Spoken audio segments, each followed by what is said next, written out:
அண்ணா நான் பாட்டி சிவனின் வழியில் போயிட்டுருக்கேன்.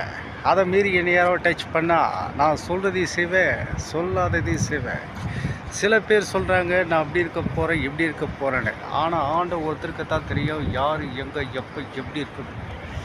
நேற்று நான் கூலியாக இருந்தேன், இன்றைக்கி நான் கோடீஸ்வரனாக இருக்கேன், நடிகனாக இருக்கேன். நாளைக்கு கண்டா யார் எங்கே எப்போ எப்படி இருக்கணும்னு நம்மளை பச்சை இந்த கடல் ஒருத்தருக்கத்தானே தெரியும். மகாவதர் பாபாஜியை நம்புங்க, காளிகாம்பால் வணங்குங்க, நம விஷயா நமன்னு சொல்லுங்கள். உங்கள் வாழ்க்கை என்றைக்குமே நல்லா இருக்கும், பிரகாசமாக இருக்கும். அதை விட்டுட்டு பொறுக்கிங்க, பேமானிங்க, முல்லை மாறிங்க, முடிச்சு வைக்கிங்க, அவங்க பின்னாடிலாம் போனீங்கன்னா அந்த ஆண்டவே உங்களை மன்னிக்க மாட்டான். எப்போவுமே நேர்மையாக இருங்க, நீதியாக இருங்க, நியாயமாக இருங்க. யாருடைய பணத்துக்கும் ஆசைப்படாதீங்க, அடுத்தவங்களுடைய சொத்தை அபகரிக்க நினைக்காதீங்க. அப்படி பண்ணிங்கன்னா எவ்வளோத்தில் உங்கள் எல்லாருக்குமே இருக்குது தண்டனை.